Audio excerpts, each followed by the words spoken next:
All right, today we're gonna learn how to paint this sunset on water.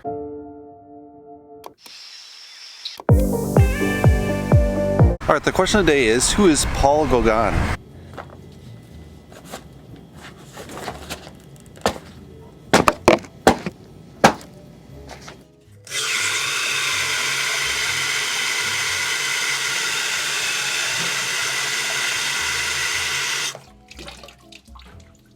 All right, let's run through the colors.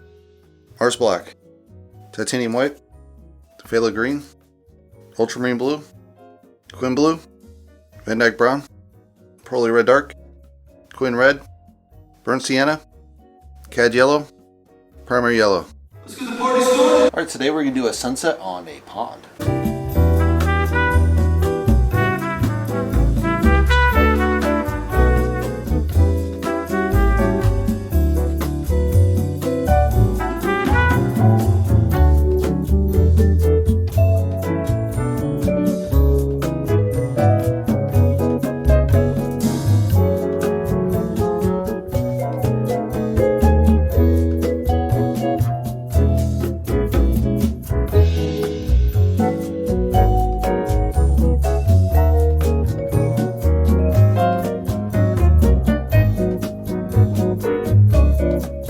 For our initial take, we've kind of laid in a neutral sky. We've kind of added that reflection here in the bottom. We've added a darker blue, which is that darker blue of the lake, the pond, versus just the sky. So you're going to have that darkness coming in. I'm not sure if that's the right blue. We might switch that up and kind of do some more blending to make that feel good. Also, some of the orange is blending into the blue, which you don't want. So we're probably going to have to do a couple layers back and forth in the orange to get that looking right with the blue. I've added a little bit of reflection kind of those mountains into the sky here. I'm not sure if that's quite right. We'll have to kind of add those tiny layers through there too to make that kind of reflection pull through the water. I've left this blank because that's going to be the pier, but I've covered it up pretty close, so I just have a little bit of the pier, and then we'll add that. And then in the middle there's a kind of another swimming hole. I'm not sure if we're going to add that or not. That might be kind of interesting. Maybe I'll just add a boat instead. And yeah, we'll just kind of, you know, play with the sky. It looks okay, I think, right now, but first layers, we had the mountains almost start dripping. I was like really worried, so I just wiped it out really quick. Just added in. It's a little bit better blue, but we'll see in the next layer how that looks. All right, for right now, we're gonna kind of tighten out, fill in all these colors. It's kind of like loosely put on there. We want to get a lot thicker. And then we're gonna start defining the waves a lot better. Right now, they're pretty sloppy. Hopefully we'll get that done and then be able to put the pier in there. Maybe the other second pier, we'll see. Yeah, we'll see where it goes from here and maybe touch up the mountains a little bit, see if that color's right. I think it's okay for now, but yeah, we'll add that in and see what happens.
So Paul Gauguin is one of the major post-impressionists. He wasn't really recognized in his lifetime, partially because he spent the end of his lifetime in Polynesia.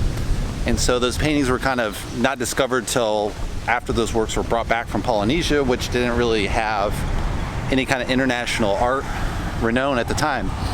And so he started in post-impressionism. He had a wife, and then when he moved to Polynesia at the end of his life, well, I'm getting ahead of myself. He also had he was friends with Van Gogh. He went to the south of France with Van Gogh, where Van Gogh tried to kind of rope him into this artist paradise idea.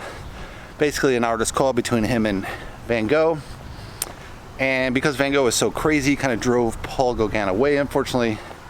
And Paul Gauguin decided to go spend the rest of his life in Tahiti.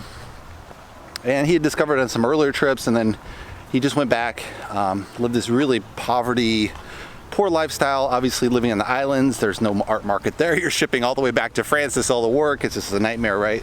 Especially back in those days. So it kind of really made it difficult for him to be well known in his lifetime, even though he was one of the major post-impressionists.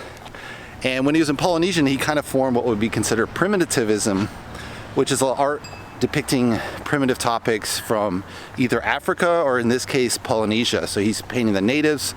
It was suggested one of the models was a 13-year-old that he married, so obviously in later years that became kind of a taboo topic in a way, obviously seen as a pedophile by many artists, including myself.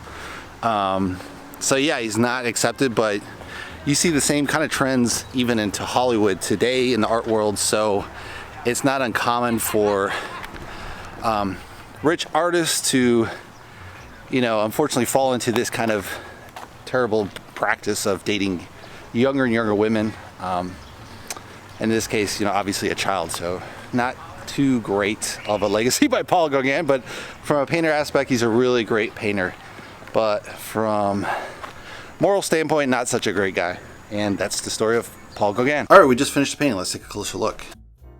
So this really nice kind of purpley background for the color. A little bit, I kind of went in between the sky blue and that purple to kind of show that transitions to the red. It's obviously the sun is below the horizon, so you just have kind of those really beautiful reds. Reflected in those waters, you got that little kind of swimming thing in the middle of the water, as well as kind of the pier added at the end with a little bit of highlights. I think this turned out pretty good as far as reflection wise. I'm not really sold on the colors reflected per se. Yeah, it just didn't turn out it kind of turned out muddy. I guess I could work it over a couple more times to get it perfect, but I kind of just want to move on to another painting. So, it's the loss for whoever buys this. It could have been a little better, I think. But, sometimes you just you're not feeling the water. So I just kind of said, just leave it. Hopefully you guys like it. Give me a thumbs up. If you want to see the full version, check my Patreon account. And if you'd like to subscribe, you can subscribe below. And I'll see you in the next painting, guys. Thanks.